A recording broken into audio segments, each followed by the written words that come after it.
Ce 12 novembre 2025, Toulouse a été secouée. Des centaines de tracteurs, des kilomètres de bouchons et surtout une colère immense.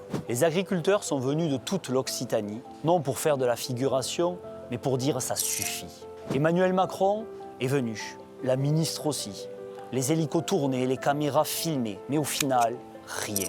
Rien qui change leur vie, rien qui protège leurs revenus, rien qui arrête l'hémorragie. Un agriculteur m'a dit « Moi, je suis un homme de parole, pas lui ».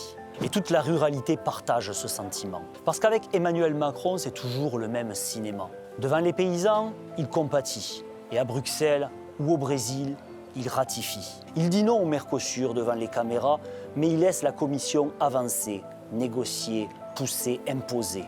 Voilà la réalité. Le double discours est sa méthode de gouvernement. D'un côté, on exige des agriculteurs français les normes les plus strictes du monde et même d'Europe.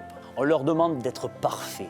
On leur ajoute des charges, des contrôles, des interdictions. Et de l'autre, on ouvre la frontière à des produits importés qui n'ont ni nos normes, ni nos règles, ni nos contraintes.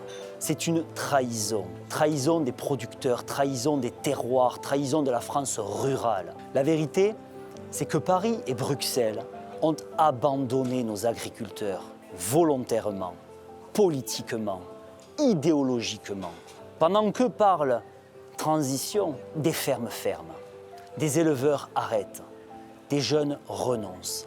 Et pendant que le président de la République joue le président du « en même temps », les filières françaises se meurent, les agriculteurs se suicident. Il faut le dire avec force, un pays qui sacrifie son agriculture sacrifie sa souveraineté.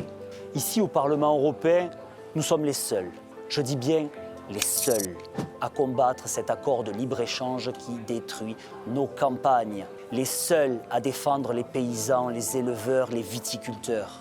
Nous, les Patriotes pour l'Europe avec Jordan Bardella, nous assumons la préférence française, la préférence européenne et la protection de ceux qui nourrissent notre nation. Parce que sans agriculture, il n'y a plus d'indépendance, il n'y a plus de ruralité, il n'y a plus de France.